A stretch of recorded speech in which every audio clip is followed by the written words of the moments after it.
Adventist Broadcasting Network, ABN. 모두 안녕히 주무셨습니까? 이 새벽을 깨워주신 하나님께 감사를 드립니다. 또 이 자리에 참석해 주신 한 분 한 분에게 이 아침 하나님께서 은혜의 영을 충만하게 부어주시기를 바라겠습니다. 귀한 연주, 그래서 우리의 심령을 감동으로 물결키치게 해주신 우리 한 형제에게 감사를 드립니다. 하나님의 말씀 성경 마태복음 25장을 펴시겠습니다. 마태복음 25장 31절로 36절 그리고 40절을 읽도록 하겠습니다. 마태복음 25장 31절. 인자가 자기 영광으로 모든 천사와 함께 올 때에 자기 영광의 보좌에 앉으리니 모든 민족을 그 앞에 모으고 각각 분별하기를 목자가 양과 염소를 분별하는 것 같이 하여 양은 그 오른편에 염소는 왼편에 두리라. 그때에 임금이 그 오른편에 있는 자들에게 이르시되 내 아버지께 복받을 자들이여 나와 창세로부터 너희를 위하여 예비된 나라를 상속하라. 내가 줄일 때에 너희가 먹을 것을 주었고 목마를 때에 마시게 하였고 나그네 되었을 때에 영접하였고 벗었을 때에 옷을 입혔고 병들었을 때에 돌아보았고 옥에 갇혔을 때에 와서 보았느니라. 40절은 다 같이 한 목소리로 읽도록 하겠습니다. 임금이 대답하여 가라사대 내가 진실로 너희에게 이르노니 너희가 여기 내 형제 중에 지극히 작은 자 하나에게 한 것이 곧 내게 한 것이니라 하시고 아멘. 첫째 날 우리는 재림교회와 기도에 대해서, 둘째 날 어제 아침에는 재림교회와 성령에 대해서 살펴보았습니다. 이 아침에는 우리 사회를 보신 형제가 말씀해 주신 것처럼 재림교회와 사랑이라는 주제를 가지고 함께 살펴보고자 합니다.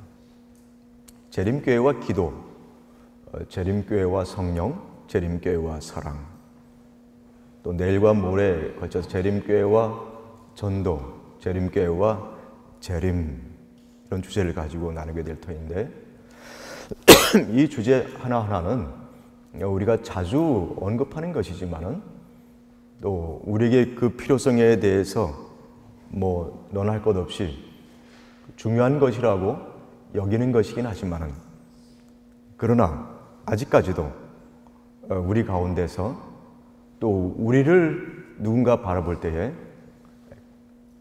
가장 중요한 것 또는 절실하게 여겨지는 것, 우리를 바라볼 때에 특징 지어지는 것으로 그렇게 실행되고 있지는 않은 것 같습니다. 그런 점에서 우리 성경을 연구하는 우리 학도들에게, 또 신학도들에게, 또 목회를 준비하는 우리 신학도들에게 그 주제를 가지고 한번 생각해 보자고 이번에 말씀을 이렇게 나누게 된 것입니다. 예수님께서는 제자들의 질문, 세상 끝과 주의 오심에는 어떤 일이 있겠습니까? 어떤 징조가 있겠습니까?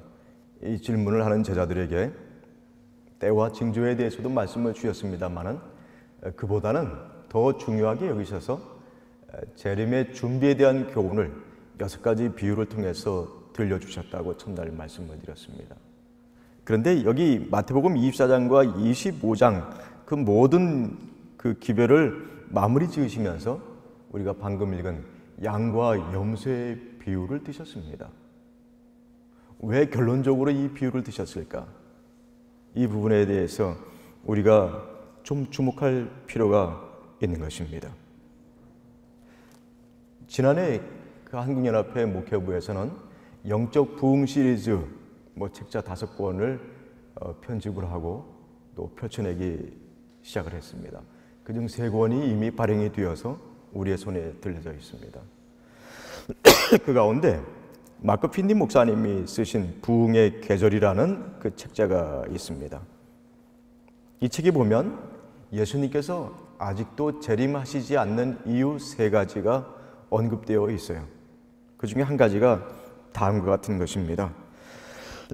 그리스도께서는 교회가 이 세상과 우주에 그분의 아름다운 품성을 드러내기를 기다리고 계시기 때문에 아직 재림하지 않고 계신다. 자, 다시 한번 읽어볼까요? 그리스도께서는 교회가 이 세상과 우주에 그분의 아름다운 품성을 드러내기를 기다리고 계시기 때문에 아직 재림하지 않고 계신다. 이와 더불어 박구핀님 목사님이 실물교훈 69쪽을 인용하고 있어요. 이 내용 역시 우리가 자주 듣고 또 자주 언급하는 것입니다.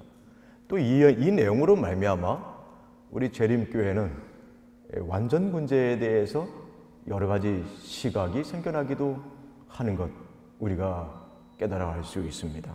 이런 내용입니다. 그리스도께서는 당신의 교회 안에 당신을 나타내 보이기를 간절히 바라신다. 그리스도의 품성이 그분의 백성들 속에 완전히 재현될 때에 그분은 당신의 것을 찾으시려고 이 땅에 강림하실 것이다. 이 말씀을 보니까 재림의 날을 앞두고 하나님께서는 한 백성이 일어나기를 간절히 기다리고 계시는 것을 확인할 수가 있습니다. 그런데 그 백성의 특징은 하나님의 품성을 완전하게 재현하는 것으로 여기 강조되어 있어요. 그렇다면 하나님의 품성을 우리 재림 성도들이 하나님께서 정말 이 땅에 그 마지막 때 재림을 앞두고 꼭 출현하기를 바라시는 그 백성의 특징이 되는 하나님의 품성을 완전히 재현한다는 것, 그것이 무엇을 의미하는 것일까요? 그것을 우리가 알아야 되지 않겠습니까? 좀 더 구체적으로 말이죠. 그 부분에 대해서는 실물교훈 69쪽에 있는 말씀을 인용하셨는데 67쪽과 68쪽에서 우리가 좀 더 구체적으로 깨달아 알 수 있는 내용이 언급되어 있습니다. 그리스도께서는 사람의 마음속에 당신 자신을 재현시키고자 하신다. 그는 이 일을 당신을 믿는 자들을 통하여 하신다. 그대가 그리스도의 정신, 곧 다른 사람들에 대한 이기심 없는 사랑의 정신과 그들을 위해 수고를 아끼지 않는 정신을 받아들일 때 그대는 점점 그리스도의 형상을 더욱 많이 반사하게 될 것이다. 이 앞뒤 문맥을 살펴볼 때에 그리스도의 품성, 그리스도의 정신을 재현한다는 것, 그것은 그리스도의 사랑을 반사한다는 것, 그리스도의 사랑을 실천한다는 것, 그것을 의미하는 것을 우리가 알 수 있습니다. 말하자면, 아주 간단하게 요약하자면 하나님께서 마지막이 가까우면 가까울수록 하나님의 백성들 사이에서 사랑이 아주 큰 특징으로 꼴지어지기를 바라고 계시는 것입니다. 제가 두 인용문을 더 말씀을 드리겠어요. 이 내용이 매우 중요한 것이기 때문에 제가 어떤 풀이를 하는 것보다는 예언의 신을 통해 가지고 인용을 하는 것이 더 좋겠다고 여겨집니다. 실밀교훈 355쪽입니다. 우리는 예수를 바라봄으로써 선함과 동료 인간에 대한 사랑이 우리의 본성이 된다. 그리하여 우리는 하나님의 품성의 사본이 되는 품성을 개발하게 된다. 이게 실밀교훈 419쪽의 말씀입니다. 그리스도께서는 무엇보다도 이 세상에서 당신의 영과 품성을 대표할 자들을 가장 크게 원하신다. 사람을 통하여 구주의 사랑이 세상에 나타나는 것보다 더 절실한 요구는 없다. 다 같이 한번 따라해 주시겠습니까? 사람을 통하여 구주의 사랑이 세상에 나타나는 것보다 더 절실한 요구는 없다. 의문의 여지가 없는 것입니다. 그리스도의 품성을 완전하게 재현한다는 것, 그 의미는 그리스도의 사랑을 나타낸다는 것을 의미하는 것입니다. 이 부분에 대해서 우리는 좀 더 발전시킬 수 있겠어요? 2010년 사경회 교재가 무엇인지 생각나실 것입니다. 우리 김일목 교수님께서 번역을 해주신 것인데요. 나는 완전주의자였다. 거기에서 이 조지 나잇 교수가 이 부분과 관련해서 우리에게 많은 것을 이해할 수 있도록, 보다 아주 구체적으로 이해할 수 있도록 도와주었어요. 그 부분을 저는 조금 더 이렇게 발전시켜서 말씀드리고자 하는 것입니다. 우리 제7일 안식일 예수 재림교, 그 여자의 남은 자손의 특징을 가장 잘 나타내고 있는 성경절은 둘입니다. 하나는 요한계시록 12장 17절이고 하나는 요한계시록 14장 12절이죠. 우리가 다 암송하고 있는 것입니다. 그 내용을 보면 용이 여자에게 분노하여 돌아가서 그 여자의 남은 자손 곧 하나님의 계명을 지키며 예수의 증거를 가진 자들로 더불어 싸우려고 바닷모래 위에 섰더라. 성도들의 인내가 여기 있나니 저희는 하나님의 계명과 예수 믿음을 지키는 자니라. 이 두 성경절을 비교해 보면 거기에 크게 세 가지 특징을 그 여자의 남은 자손, 제7일 안식일 예수 재림교가 지니고 있는 것이 언급되고 있어요.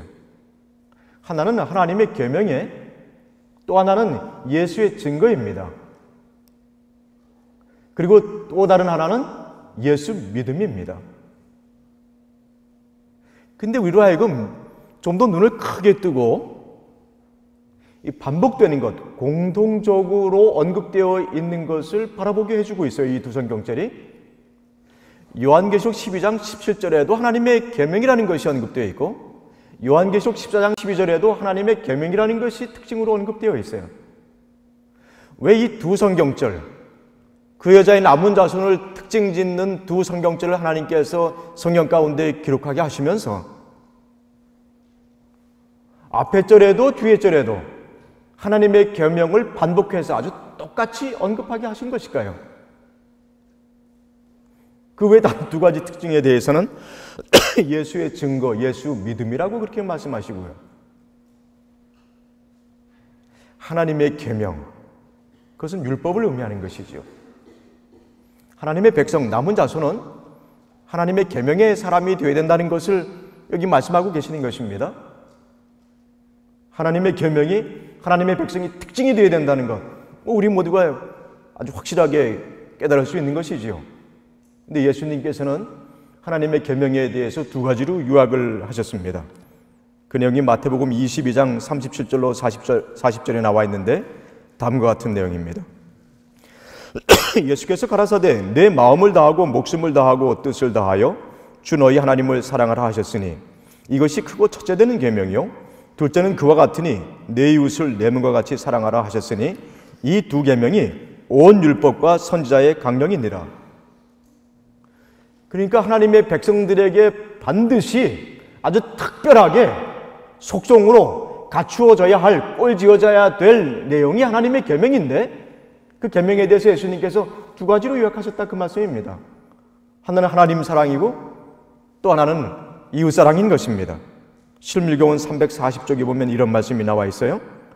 하나님을 섬기노라고 하는 자들이 그리스도의 모본을 따라 그들의 생애에 율법의 원칙을 실천할 때 곧 저희의 모든 행동이 하나님을 최고로 사랑하고 저희의 이웃 사람을 제 몸과 같이 사랑한다는 것을 증거할 때 교회는 세상을 움직일 수 있는 능력을 갖게 될 것이다 그랬어요. 하나님의 계명의 사람이 될 때 하나님을 최고로 사랑하고 이웃을 제 몸과 같이 사랑한다는 것을 증거할 때, 실천에 옮길 때 교회는 세상을 움직일 수 있는 능력을 갖게 될 것이다, 이렇게 권면하고 있는 것입니다. 성경은 또 얘기합니다. 사랑은 율법의 완성이니라. 로마서 13장 10절입니다. 갈라디아서 5장 14절에서는 온 율법은 내 이웃 사랑하기를 내 몸과 같이 하라 하신 한 말씀에 이루었나니. 그러니까 성경과 예언의 시는 이 하나님의 계명을 단 한 단어로 아주 압축, 요약시켜주고 있는 것입니다. 무엇입니까? 사랑인 것입니다. 그러니까 하나님의 계명이 사람이 되어야 한다는 것은 사랑의 사람이 되어야 한다는 것입니다. 율법의 사람이 되어야 된다는 것은 사랑의 사람이 되어야 한다는 것이에요. 하나님께서 제7일 안식일 예수 재림교회를 구별시켜 주시면서 이 마지막 때 이 마크 핀네가 지적하기도 했지만은 우리가 실물교훈 69쪽에 있는 말씀을 우리가 살펴볼 때에 예수님께서 아직도 재림하시지 않고 계시는 이유 그 한 가지가 이 사랑이 뜨겁게, 이 사랑이 뚜렷하게, 이 사랑이 강력하게 나타나고 있지 않기 때문에 그 백성 가운데서 아직도 재림하고 계시지 않는다. 우리가 그렇게 생각할 수 있는 것입니다. 재림교회 하면 그 분명한 누구나 다 인정할 수밖에 없는 그런 이미지, 그런 특징이 무엇이 되고 있습니까? 기도입니까? 성령 충만입니까? 아니면 오늘 아침에 우리가 함께 나누고 있는 사랑입니까? 어느 것을 우리가 내세울 수 있을까요? 우리가 깊이 통찰하고 우리가 성찰하면서 말이죠. 우리가 하나님을 사랑한다면 다른 신을 섬기지 않게 될 것입니다. 우리가 하나님을 사랑한다면 다른 우상도 만들지 않게 될 것입니다. 우리가 하나님을 사랑한다면 하나님의 이름을 망령되이 일컫지 않게 될 것입니다.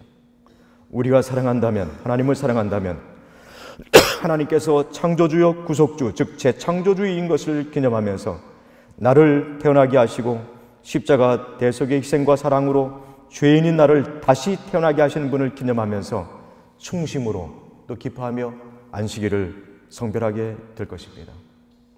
우리가 이웃을 사랑한다면 가장 가까운 이웃인 부모에게 효화성을 다하게 될 것이며, 우리가 이웃을 사랑하기 때문에 살인하지 않게 되는 것이며, 우리가 이웃을 사랑한다면 또 가까운 또 하나의 나라고 할 수 있는 아내를 사랑한다면 간음하지 않게 되는 것이며, 우리가 이웃을 사랑한다면 이웃의 것을 도적질하지 않게 되는 것이고, 이웃을 사랑한다면 이웃에 대해서 거짓 증거하지 않게 되는 것이며, 이웃을 사랑한다면 이웃의 것을 탐내지 않게 되는 것입니다. 하나님의 계명, 율법은 한 단어로 사랑이 되는 것입니다. 왜 하나님께서 그 여자의 남은 자손을 구별하여 세워 주시면서 하나님의 계명을 요한계시록 12장 17절과 14장 12절에서 반복해서 야한 계명 가운데 아주 공통적으로 언급해 주셨는가, 그 점에 대해서 여러분과 저는 정말 깊이 생각하고 또 가슴에 새기고 그리고 분명하게 실천에 옮길 수 있어야 되는 것입니다. 우리가 양과 염소의 비유 중 일부 내용을 읽었어요. 예수님께서 주님의 오심과 세상 끝날에 무슨 징조가 있겠습니까? 라고 질문하는 제자들에게 양과 염소의 비유를 결론적으로 들려주신 까닭이 있는 것입니다. 다시 실물교훈 383쪽에 있는 내용을 말씀드립니다. 그리스도인의 품성의 완성은 다른 사람을 돕고자 하는 생각이 마음속에 계속해서 일어날 때, 곧 하늘의 햇빛이 마음에 충만하고 얼굴에 나타날 때에 이루어진다. 이 부분을 좀 더 우리가 아주 하나씩 또박또박 짚어가면서 더 살펴볼 수 있습니다. 또 이런 말씀이 나와 있어요. 이어서 하나님과 그리스도와 천사들은 괴로움을 당하는 사람들과 고생하는 사람들과 죄에 빠진 사람들을 위해 봉사하고 계신다. 하나님과 그리스도와 천사들은 괴로움을 당하는 사람들과 고생하는 사람들과 죄에 빠진 사람들을 위해 봉사하고 계신다. 그대가 이 일을 위해서 그대 자신을 하나님께 바치고 하나님이 주신 선물을 이 목적을 위해서 사용하게 된다면 그대는 하늘 천사들과 협력하게 되는 것이다. 그대의 마음은 그들의 하나님과 그리스도와 천사들의 마음처럼 동정심으로 고동치게 될 것이며, 그대의 품성은 천사들의 품성으로 화하게 될 것이다. 영원한 성소에 거하는 천사들이 그대에게 낯설지 않을 것이다. 하늘집의 문지기들이 그대를 환영하며 맞아들일 것이다. 그랬어요. 정말 놀라운 말씀 아닌가요? 마지막 문장입니다. 하늘집의 문지기들이 그들을 환영하여 맞아들일 것이다. 이러한 사실 때문에 예수님께서는 양과 염소의 비유를 결론적으로 그 제자들에게, 그리고 재림의 날을 사모하는 여러분과 저 재림 성도들에게 들려주신 것입니다. 이 비유는 오직 두 편만을 언급하고 있어요. 한편은 왼편이고 한편은 오른편입니다. 한편은 양의 편이고 한편은 염소의 편이에요. 중간 지대가 없어요. 양의 편이 되든지 염소의 편이 되든지 하는 것입니다. 진정한 사랑의 사람이 되든지 아니면 그 반대가 되든지 둘 중에 하나만을 선택하게 하고 있어요.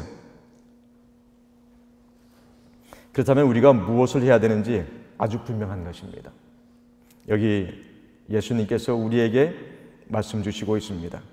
내가 줄일 때에 너희가 먹을 것을 주었고, 목마를 때에 마시게 하였고, 나그네 되었을 때에 영접하였고, 벗었을 때에 옷을 입혔고, 병들었을 때에 돌아보았고, 옥에 갇혔을 때에 와서 보았느니라.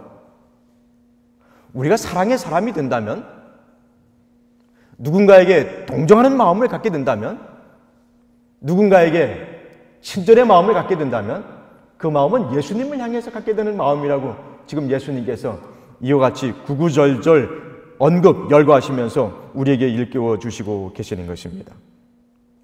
그렇다면 우리가 사랑을 실천해야 되는 것입니다. 시리와 낙담 중에 있는 영혼을 찾아가야 하는 것입니다. 상실과 고통 중에 있는 영혼을, 가난과 아픔 중에 있는 영혼을, 외로움과 괴로움 중에 있는 영혼을, 질병과 시름 중에 있는 영혼을 찾아가야 되는 것입니다. 만나야 되는 것입니다.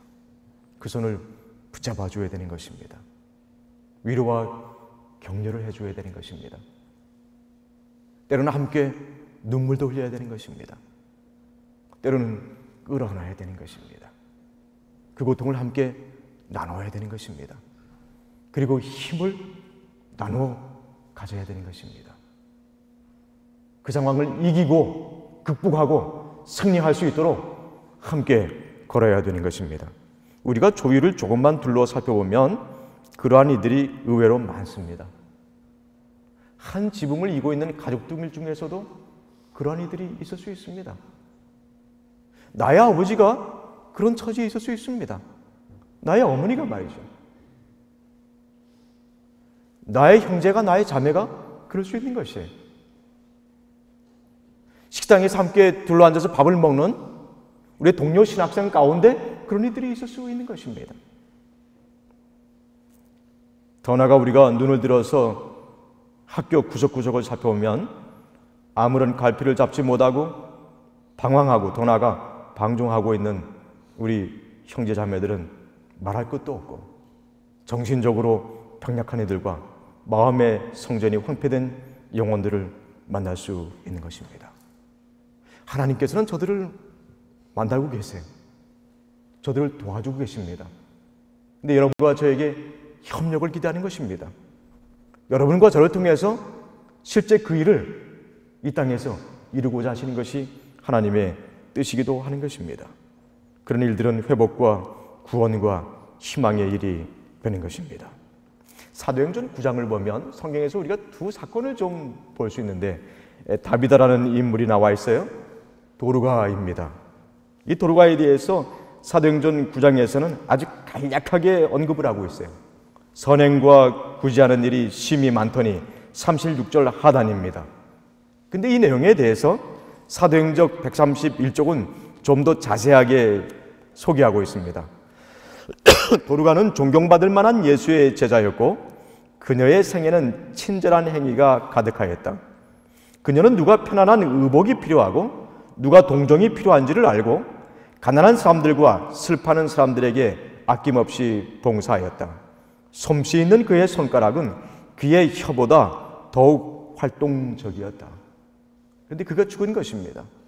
모두가 슬퍼했어요. 죽어서는 절대로 안 되는 사람이 지금 죽었다고 저들이 여기기 때문에 슬퍼해도 아주 크게 슬퍼했어요. 근데 한 걸음 더 나갔어요. 죽어서는 안 되는 사람이 죽었구나 하고 슬퍼하는 거기에서 멈춘 것이 아니라 이 도르가에 대해서는 반드시 다시 살려내야 되겠다. 도르가는 다시 살아나야 된다. 그런 마음을 모두가 가지게 된 것입니다. 아주 절박하게. 그래서 사람을 요바에 있는 베드로에게 보냈어요. 빨리 오십시오. 베드로가 와보니까 도르가가 죽어 있는 것입니다. 근데 거기에 많은 사람들이 모여서 속옷과 겉옷을 들춰 보이면서 그가 어떤 사랑을 베풀었는지 베드로에게 이해가면서 이 도르가는 다시 살아나야 합니다. 우리 가운데 있어야 됩니다. 꼭 있어야 되는 사람입니다. 살려내 주십시오. 베드로가 감동을 받았어요. 하나님께서는 이 베드로를 통해서 이 도르가를 살려주셨는데 사도행전 131쪽에서 이런 말씀을 거기 언급해 주셨어요. 하나님께서는 그녀를 원수의 땅에서 도로 찾아내어 그녀의 솜씨와 힘으로 계속 사람들에게 축복이 되게 하심이 합당함을 아셨고 또한 이 일에 당신의 능력을 나타내심으로 그리스도의 사업을 굳게 하려 하셨다 그랬어요. 하나님께서 다시 살려낸 인물의 특징, 그 특징이 무엇인지 한번 주목해 보시기 바랍니다. 그러한 인물을 통해서 하나님께서 무엇을 하시고 싶어 하시는지 또 생각해 보시기 바랍니다. 이 일에 당신의 능력을 나타내심으로 그리스도의 사업을 굳게 하려 하셨다. 어느 한 마을 사람들이 말이죠. 거기 여러 교회, 여러 기관들이 있는데 제7일 안식을 예수 재림교 이 사랑이 정말 특징이 된 하나님의 계명의 사람들, 그들이 이 사랑이 정말 특징이 되어 있을 때 다른 어떤 교회가 없어져도 좋습니다. 이 교회를 문 닫게 하려고 할 때 말이죠. 그러나 이 교회만큼은 절대로 문 닫게 해서는 안 됩니다. 이 교회만큼은 우리 지역사회에, 우리 도시에 아주 반드시 필요합니다. 이 교회는 다시 문을 열어야 됩니다. 저들이 그렇게 말을 한다면, 저들이 그렇게 말을 하게 해야 한다면 그 교회가 어떤 특징을 지니고 있어야 되는지 여기 언급하고 있는 것입니다. 도르가와 같은 특징에 대해서 말씀해 주시고 있는 것입니다. 상해를 입은 사람을 보살펴준 사마리아 사람 곁에는 하늘의 천사들이 모여 있었다. 하늘 조종에서 내려온 천사들이 자기 동료들에 대한 봉사를 통해 하나님의 사업을 수행하고 있는 모든 사람들의 곁에 서 있다. 그뿐 아니라 그대는 친히 그리스도 자신의 협력을 얻게 된다. 그리스도는 회복자이다. 그러므로 우리가 그분의 감독하에서 일한다면 커다란 결과를 얻을 것이다. 선한 사마리아인이 혼자 그 강도 만난 그 사람을 도와준 줄 알았더니 하늘 조종의 천사들이 그 곁에 다 모여 있었다 그랬어요.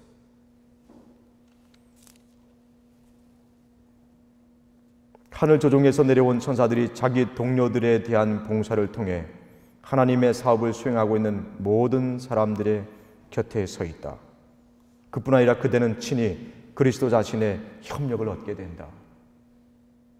이 말씀들을 우리 제7일 안식일 예수 재림교회 이 아침 하나님께서 들려주시고 있는 것입니다. 성경에서 우리는 또 한 인물을 만나게 됩니다. 바로 모르드게가 되는 것입니다. 이 모르드게는 천의 고아가 된 에스더를 데려다가 키웠습니다. 아비의 마음을 가지고 양육을 시켜 주었어요. 정말 선한 일을 했습니다. 친딸처럼 여기고 한결같은 사랑을 베풀어 주었습니다. 그러다가 에스더가 시집을 가는 것이죠. 왕에게 가서 왕비가 되었어요.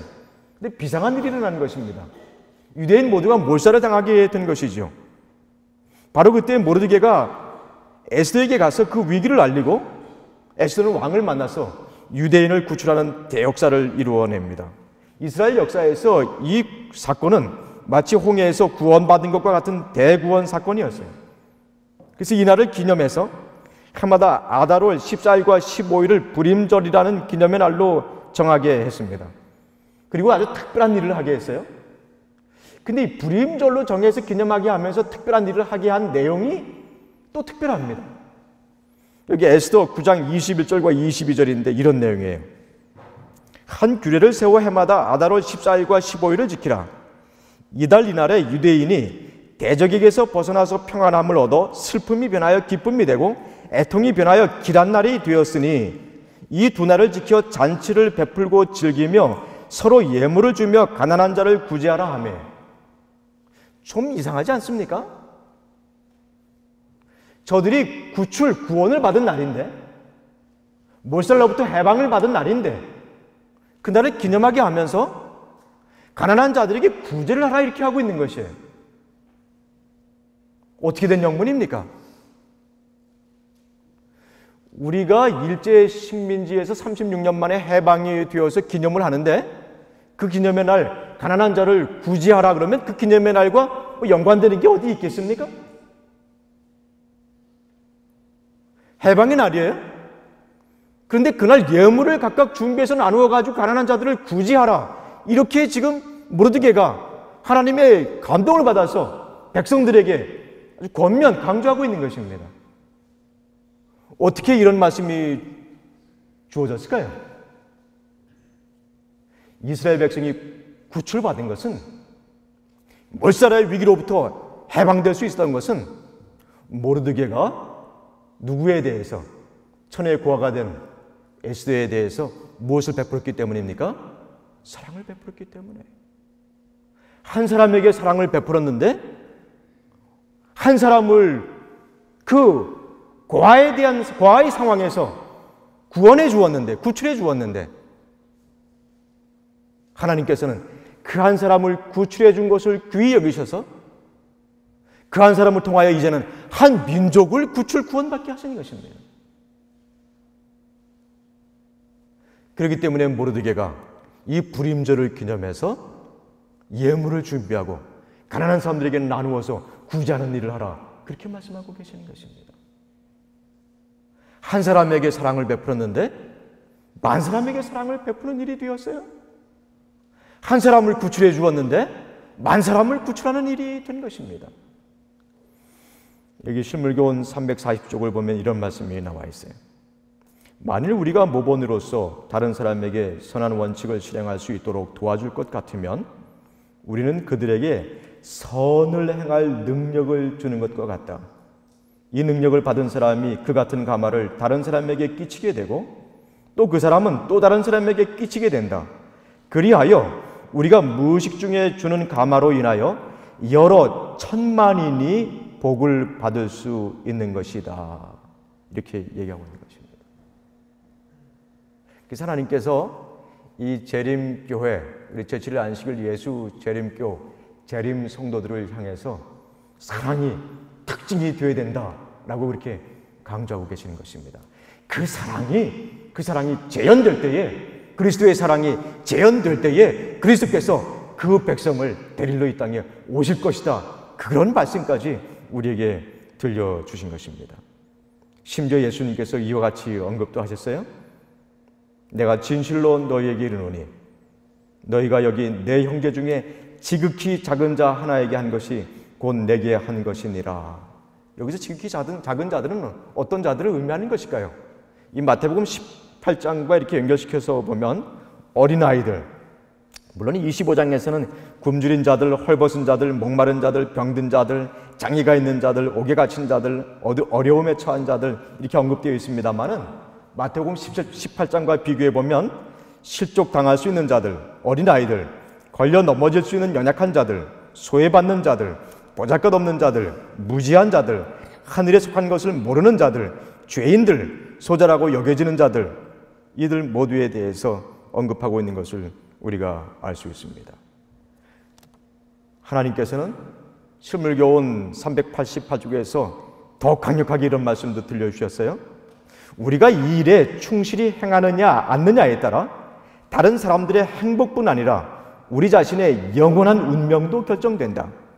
그분은 우리 속에 하나님의 품성의 특질, 곧 동정과 긍휼과 사랑이 개발되기를 바라신다. 우리가 이러한 봉사일을 받아들임으로써 하늘 조정에 들어갈 자격을 갖추게 되는 것이다.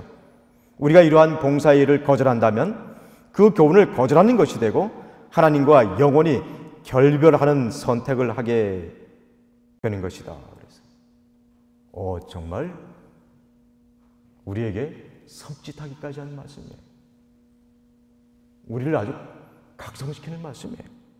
우리가 이런 봉사의 일, 이런 사랑의 일을 거절한다면 그 교훈을 거절하는 것이 되고 하나님과 영원히 결별하는 선택을 하게 된다고 했습니다. 양이 되느냐 염소가 되느냐 중간지대가 없다 그 말입니다.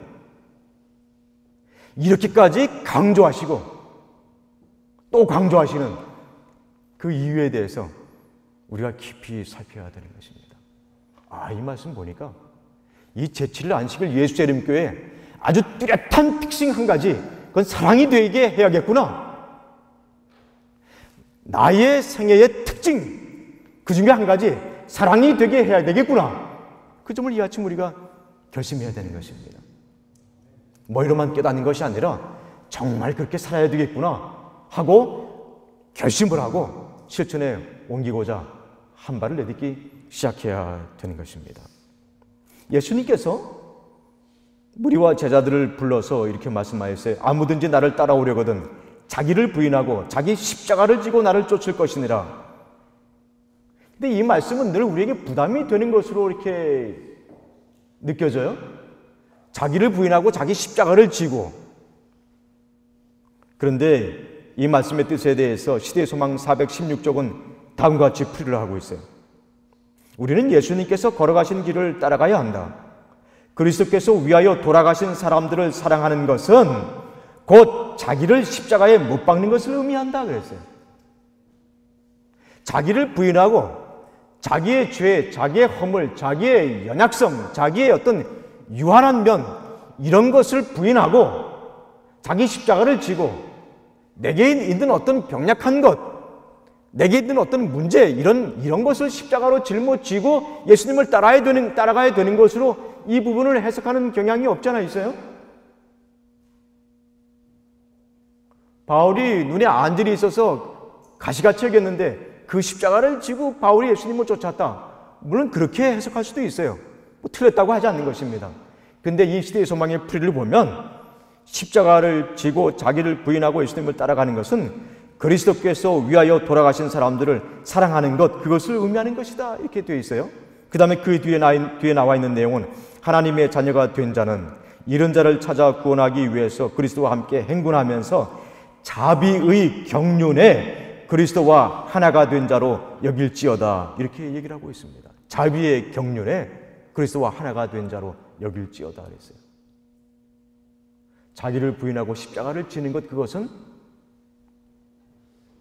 자기를 희생하는 것, 다시 말해서 누군가에게 사랑을 주는 것, 사랑을 나누는 것, 그런 것을 의미한다고 여기서 언급하고 있는 것입니다. 저는 우리 재림교회 목회를 갈망하면서 그 소명을 받아서 여기서 공부하고 계신 분들께서 재림교회 정말 아주 확실한, 누가 봐도 어느 때 봐도 인정해야 되는 특징이 예수님께서 친히 이 마지막 날과 관련해서 들려주신 기도, 또 성령 충만, 그리고 바로 이 사랑, 이런 것에 대해서 깊이 살피는 그런 이 산육대학에서 머무시는 기간이 되기를 간절히 바랍니다. 그런 사실들이 더욱 뚜렷하게 마음속에 깊이 자리 잡혀져서 마침내 그런 기별을 전파하시고 그런 기별을 우리 재림 성도들이 선포하게 하셔서 이런 음성을 주님께로부터 듣는 자들이 다 되도록 준비시켜 주시기를 바랍니다. 내 아버지께 복받을 자들이여, 나와 창세로부터 너희를 위하여 예비된 나라를 상속하라. 이 아침 말씀을 마치겠습니다. 기도하시겠습니다. 하늘에 계신 아버지 하나님이시여, 저희가 말씀을 열고 살펴보니 하나님께서 우리 재림교회 재림 성도들에게 어떤 뚜렷한 특징이 있기를 원하시는지 아주 구체적으로 나와 있는 것을 확인하고 또 깨달을 수 있었습니다. 아버지 하나님, 참 그렇게 말씀을 주셨지만, 강조해 주셨지만 우리에게 얼마나 부족한지 우리 자신을 돌아볼 때 쉽게 발견할 수 있습니다. 아버지 하나님, 부끄럽습니다. 죄스럽습니다. 그러나 이 아침에 결심합니다. 하나님께서 우리에게 들려주신 그 말씀을 실천하고자 결심합니다. 저희의 결심을 받아주시옵소서. 그 결심을 실천에 옮길 수 있도록 성령의 감화와 역사를 허락하시고 능력을 부어 주시옵소서. 한 걸음씩 할 수 있는 것 하나씩 펼쳐나가게 해 주시옵소서. 어느 순간 성령의 온전한 인도를 받아서 하나님께서 바라시는 그런 인물들, 그런 기별자들, 그렇게 준비된 자들이 다 될 수 있도록 복을 내려 주시옵소서. 그래서 예수님의 재림을 진정으로 앞당기는 저희 모두가 될 수 있게 해주시기를 예수님의 이름으로 간절히 기도드리옵나이다. 아멘.